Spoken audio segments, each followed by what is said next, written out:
Hey, what's up, everybody? BDO44 coming at you with another video. All right, so we're talking about the Jazz and the Lakers in Utah tonight, 6:30 p.m. Pacific, 9:30 Eastern.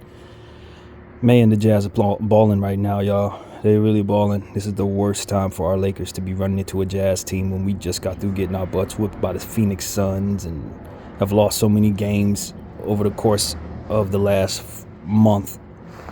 You don't want to run into a team like this when you think this is supposed to be a soft part of your schedule.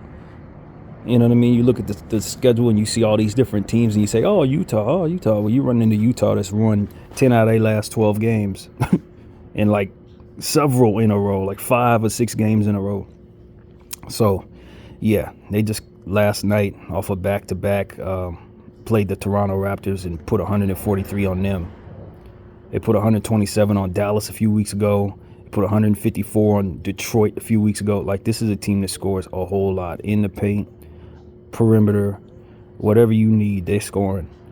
And they have a deep team, arguably the deepest team in the league. Arguably, I could argue that. I argued it at the beginning of the season, and now it's starting to play itself out. And that's how they're beating teams, man. They're coming in with second units that have big-time scorers and on it, basically. You're talking about like Jordan Clarkson, Ochai Agbaji, Kelly Olynyk, who's been balling. He had a double-double with 5 assists last night. They got guys on their bench that could just keep coming at you. Samovic, who's done some good things. Taylor Hendricks is back there, rookie that I really, really like, Laker fan, whom I would love for us to somehow acquire someday. Keontae George, I'm huge on him. If you follow me enough, Keontae George is a player who's I think is going to turn into a star. That's their bench. We're not even talking about their starting unit. These are just the guys that you're going to be coming at you from the bench. They got Lauri Markkanen, one of the best shooters on the planet. They got Fontecchio, who they've been playing in the starting lineup, who's been playing very well for them. Young bull Colin Sexton is now fully healthy for the first time in about 3 years. He's kicking tail. Chris Dunn has had a resurgence on this team. He's playing extremely well as well. And you got to consider Walker Kessler, one of the best shot blockers on the planet. He's also on that bench unit. So if you think you're just going to run into a team that doesn't have shot blocking, all of a sudden they bring him in, he could block like 5 shots in one game. I mean, this is a team that has it all, man. They have it all, and they're coming at you with it. And I would not be surprised if it's a playoff team. I wouldn't be surprised if they go to the second or third round the way they've been playing in the Western Conference. If they don't have any injuries, even if they do, they have depth to back it up. And they have intense players that are coming at you full force, like Clarkson and Sexton, Dunn. These guys have intense energy. And then the shooters surrounding them, like Markkanen and Agbaji, who's getting better, Keontae, who's getting better. Taylor can shoot. I mean, the whole team, Fontecchio and Samovic, all of them can shoot. Olynyk can shoot. Like, it just doesn't end with this team. And they started off really, really slow for whatever reason. Didn't look like a great team, and all of a sudden they turned it on just like they did last season. As they started the season last year as the number 1 team in the Western Conference and then fell off. This is like the opposite of that. And they are officially 20-20, 500 ball club, and looking to go above 500 against us tonight. So we need to be more or less looking at them like they're the Timberwolves, Celtics, Denver, any of those teams at the top. We need to look at this team like that. And given the fact that we let Devin Booker and Bradley Beal basically just torch us in the last game where we just folded, I really, really have concerns about this particular matchup on the road. Now, we only have like 2 or 3 games on the road this month. We have a bunch of home games, and this just happens to not be one of them. We need to come in with a certain level of intensity if we want to shut their home crowd down. And, I gave y'all some bulletin board material last night. I was watching Locked On Jazz, and they were talking about us last night pretty good. I encourage everybody to watch the video that I left there. It's bulletin board material, man, to just have some pride against this team that we've had some real battles with over the years. Who has a certain level of vitriol toward us just off the strength of those battles and how we came out on top a lot of the time, getting championships while they were sitting back ringless for a very long time. They might have won something back when the team was in New Orleans, but that was well before any of our time. The point is, the Jazz ain't won nothing, and they hate us. And oftentimes when teams hate us, we overlook them, and this could be one of those times. They're playing great ball. They're excited about their team. We're playing bad ball, looking for trades and to fire coaches. Now, Jeanie and the team have come out and essentially said you're going to keep Darvin Ham for the rest of the year. I don't know what that means as far as the intensity that I can expect my team to come out with, because to me it seemed like Bron and AD pretty much did not show up against Phoenix, and they've been rather despondent for the last couple of weeks, man. I'd say it started somewhere back in the Miami game or the New Orleans game, and my team just ain't looked very good. Yeah, they came out and beat came out and beat Toronto by 1 in a controversial game, and yeah, they came out and beat the Clippers, which was rather special, but I thought those games were games you want to win anyway for your legacy as individual players. When you really consider if we can win a championship, I just don't think this team shows up for every game with the same level that they did every tournament game, for which, of course, we won the in-season tournament. But ever since the in-season tournament, we've really been playing bad basketball, well below 500, well below our standards, and I just think there's time for a change of some sort. Now, granted, we're talking about trades as well. Much has been said about Zach LaVine and DeJounte Murray. I don't know how soon those trades are going to get done, but they cannot actually be completed before the 15th, where some of our guys who are involved in those rumors will officially be able to be traded based on their contractual circumstances. So you ain't going to see a trade today. You ain't going to see a trade tomorrow. But after that, it could be possible for us to trade everybody but AD and Vanderbilt. So, yeah, that's for anybody who's looking for a trade to be done today or tomorrow. It's not happening. But after that, we can see some things. So maybe that's the answer. I hear we're getting pretty strong into trade talks there with some teams for some players. So hopefully maybe that can inject some life into this team, since our coach is most definitely not going to be fired. And I think a lot of people were hoping he would be, man, honestly. We just haven't seen enough good to really be making that type of commitment, in my opinion. We haven't. If you want to come down there and tell him he's going to keep his job, don't mean it. If he continues to play poorly and his team doesn't show any response, your timeline doesn't give you the right to just sit back and say, well, we're not going to fire the coach anyway. You don't have time for that. So that's what I would say to Jeanie and the guys. And it's like, respectfully, I understand you want to save face. You don't want to look like a coach killer and franchise. All that stuff is very, very understood. But you can't be honest with the man about whether or not he has the longest rope in the world to just stay through the season, because it may be responsible to move him straight up. If your team can't get better, you have a 1-year window every year with Bron. You can't just sit back and say the coach that ain't performing is most definitely going to be kept. That's just a mistake. It's a mistake, and I'm going to be the first one to say it if no one else does. I thought he should have been fired last week, and after the Phoenix game, he definitely should have been fired because the team wasn't responding to him. And so here we are again, going into a game that I don't think we're favored to win, even though Vegas has us as a 3-point favorite or something like that. If you look at how the Jazz have been playing the last 12 games, that's just bad math. So we had better come out and play like this is the best team in the Western Conference, or we're going to get beat like we're the worst team in the Western Conference, because they're blowing everybody out. They ain't just winning games. They're stomping people. And they're doing it with depth. They're doing it with energy, and they're doing it with a variety of different pieces that they can use to play various different styles to meet you. So that's really the truth, man. They don't have the problems we have. One-way players, sometime guys, and stuff like that. They just go all the way to the bottom of their bench and still find talent everywhere. And so that's the truth. That is the absolute truth. And if we don't show up with an intense level of respect for the Jazz on their home floor, they're going to have a good time stomping us out, as I said. So, Colin Sexton is somebody who's playing so well right now. We have to respect his game. Lauri Markkanen's a star in this league, made an all-star team last year. Definitely someone who could stretch the floor. Definitely someone with long arms who could be disruptive. Ochai Agbaji's been playing great as of late. They really like what they're seeing from their defense, from what I understand. So they've gotten a little better in that area. Walker Kessler's healthy right now. He's had some issues with that earlier in the season, but he's 100% coming off of their bench. And as I said, Kelly Olynyk has just been balling out of control. They're trying to really raise his trade value, and he's doing great things off of their bench as well. Over the last several games, really hasn't missed much of anything. So, the talent goes on and on with the Jazz, man, and you just got to respect who they are at this point as one of the leading teams in the Western Conference. If you're looking at their record doesn't tell the story because they ain't really been losing it all over the last month and a half. So that's the truth, and they've been beating great teams, man. They beat the Denver Nuggets in this. They beat the Bucks. They stomped the Raptors. You know what I mean? Dallas. They've been beating teams that you would otherwise expect them not to and putting up huge scoring numbers in the process.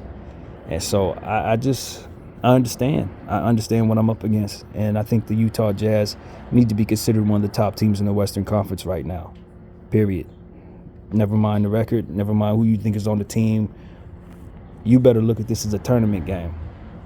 And if you want to win it. Because it seems like the only time the Lakers really show up is when it's a tournament game. So, yeah, man, I feel like I'm saying the same things over again. But it really does come down to very simple stuff. Either you defend and score, defend the perimeter, or they're going to drop 160 points on your head potentially. If you played the type of defense you played against the Suns, it's going to go the same way, basically. That's really what it comes down to. We didn't show up against the Suns. We let them tear us up with 3 people, basically. And Utah's coming at you with a lot more than that. So we need a big game out of everybody. Bron and AD is going to have to, get out of their feelings. Coach ain't going to be fired, fam. Y'all just got to come back and play like stars, man. And drag this team until they can get this trade going. And hopefully we can keep all the players that we're supposed to be trading out of these injury situations, because that's really your only hope. Otherwise, it's pocket time, man. He's going to put his hands in his pockets. He ain't calling no timeouts. And he's going to watch you fail. And so that's really what it comes down to, man. I'm over it, completely over it. I don't need to see too much more. I don't care for any of this crap that I've been seeing over the last 3 weeks. I'm ready for changes in the coaching and in the players. And I don't think it'll really be too much energy on our team until we see that, man. Even some of the players that were used to playing well have been struggling. Like Austin Reeves, his defense was really part of the problem in the last one. You know what I mean? D'Lo is starting to get it together. Hopefully he can have a good game tonight. We've liked what we saw from Taurean Prince, shooting the ball specifically. We missed Christian Wood in the last one. Hopefully he'll be available for this one. Rui Hachimura may be available for this one, so we're very excited about the players we're getting back. Only one player is listed as out, and that's Gabe Vincent. So hopefully that means we will see a full spectrum of our team, because Utah has no one on the injury report. So, that's really what it is, man. Just come out, respect the fact that the Utah Jazz are one of the best offensive teams on the planet. They score from everywhere. They have intense players, specifically the guards, that will take it to you, draw fouls. They like to score in the paint specifically. Even though they have the ability to shoot 43s, they also have the ability to put up 72 points in the paint. So these are things you just got to understand going against Utah. They're not the greatest turnover team, so maybe that's how we can attack them. Force them to give us the ball and get in transition and try to get fouls called. And expose the fact that they have a very deep bench, and be ready for the changes, the in-game changes necessary, switching from their starting lineup to their bench unit, because they could play different ways, as I've already said. Guys like Jordan Clarkson, old Lakers, THT, old Laker. They've removed THT from their rotation. They have. He hasn't been playing over the last several games. And when he does, he's playing garbage minutes. So I think that's very telling, and they've played well since doing so. So I don't know if he has much longer to be on this team, but if he does play tonight, expect for him to be extra intentional on beating us. Of course, all the ex-Lakers we always pay attention to. And so, JC, his trade value needs to be up, because I think they wouldn't mind moving him. He had a triple-double last week, which is the first triple-double the Utah Jazz have had in, maybe ever. Maybe ever. It was a big deal when he got it. So, this is how this team is rolling right now. A bunch of tough guards, Dunn, Sexton, Clarkson, Fontecchio, they all come at you. Agbaji, they just come forever at you. And if you're not ready to go deep into your bench to utilize everybody, and they all need to play well, then this team is just going to beat you in waves, man. They're going to beat you in waves. And so that's why I think the Utah Jazz have a high ceiling in this league right now. Now that they've started to find themselves and they're healthy, they're going to beat teams that they're deeper than, straight up. And that's pretty much anybody, as we see right now. So that's pretty much it. I think, the bad thing for the Jazz is maybe they peaked too early, because obviously we're only in January with them playing like this. But they are peaking. That's what it really comes down to. They're playing some of their best basketball right now. They beat the Toronto Raptors, of whom we only beat by 32 points. And they can't wait to see us tonight, man. Our best bet is to hope that they're tired, man. Our best bet is to consider the fact that guys like Kelly Olynyk and Chris Dunn had a game just 24 hours ago. So they may not necessarily be up for it. But, hey, they got plenty of depth to make up for it. So be ready for that. Keontae George. I mean, the guards there, man. It's just they really come at you with a bunch of guards. They really come at you with a bunch of forwards. And then they have the shot blocking, the rim protection as available to him. And Kessler is one of the best. So you could thank the Minnesota Timberwolves of that Gobert trade for why the Utah Jazz have so much talent and so many picks and the ability to probably put together a dynasty someday with their war chest. It really just does come down to them getting an entire fleecing back from the Timberwolves for that Gobert trade. So that's why they're deep. That's why they got lottery picks from here to Texas. That's why they could trade for any player they want to. And that is really what it comes down to. So, yeah, man, we got the Utah Jazz tonight. They're going to be wearing their white, green, and yellow jerseys, mostly white. And we'll wear our ugly purples that I can't stand. We've been wearing those a lot lately, and we've been getting our butt whooped in them as well. So I'll be glad when the jerseys are gone. But it is what it is, man. That is exactly what you got going on. The Utah Jazz at 6:30 tonight versus the LA Lakers. Certain game of pride for me, man. I can't stand the Jazz. Ever since I was a little kid, I've hated the Jazz. And I don't want to lose to them tonight, specifically. Not after listening to that podcast last night where they were talking all that crap about us at the end of Locked On Jazz. So I encourage everybody to go check them out as well. Get a little bit of that pride in you for purple and gold. And hopefully the team comes out here and shows a certain level of respect for itself. Anytime we're playing against a really good team, we usually show up. So hopefully they'll identify this team as a really good team. We do our homework on them and recognize they haven't been losing very much. And then treat this like a tournament game and actually play to our highest level. And maybe you don't expect that because half the team expects to be off the team in a couple days. But I would still expect guys to want to come out and be professional and have some pride about wanting to win for themselves and for their brand. And so it might be our only hope at getting the most out of our team, because I don't think they're much of a team right now. And Jeannie coming out saying she ain't going to fire Darvin Ham, I don't know if that's going to have the effect she thinks it's going to have. I really don't. This team checked out on that guy. So is your fan base at this point. And so, if we get blown out tonight, it's one of those situations where you're looking for answers. You're looking for someone to acknowledge that this is unacceptable within our Laker organization. You know what I mean? Not for someone to give an eased mind to the guy that's not doing enough. That's what it really comes down to. To the coach who has not performed properly, he does not need to feel like his seat is cool. That's really what it comes down to. Telling him his seat is cool while he's out here running garbage is unacceptable, Jeannie. Just being honest, that's unacceptable to me. As a fan, I don't care for those type of reports. What I want to hear is that y'all keeping his feet to the fire, whether you want to keep him or not. He don't need to know that he's being saved from these problems. What he needs to know is that he could lose his job any minute if he doesn't get his act together. And so that's the way I want to handle this. Unfortunately, that's not what's going on. So yeah, man. We're gonna watch and see what happens, but after that Phoenix game, I just feel even less confident that this unit has any pride about itself, that this unit's gonna come together and guard the perimeter, that this unit's gonna come out and score better, that this unit's gonna do what it's supposed to do to represent the Lakers properly. And so we'll see, man. Bron and AD got to show back up. AD's been great up until last game, you know what I mean? So I don't know if we can expect for him to be on a bad stretch from here on out. I don't know if there's an injury no one's telling us about. I don't know, but he's listed as healthy. And we're going to need him to give us more than what he gave us in the last game. Bron, most definitely same thing. They can't come out and protest the coach come out with 23 points and expect anybody to capitulate to that. It's not going to do what you expect it to do. Jeannie don't care. She's going to save face and keep the coach because she done fired the last couple of coaches. So protesting ain't going to get him out of here, man. That's what I got to say to my guys. So, yeah, man, I'm frustrated. Most Laker Nation is frustrated. We don't like what we've seen, but hopefully tonight can be something that gets us back on track. Rallying around the idea that this is a team that's been talking crap, you know?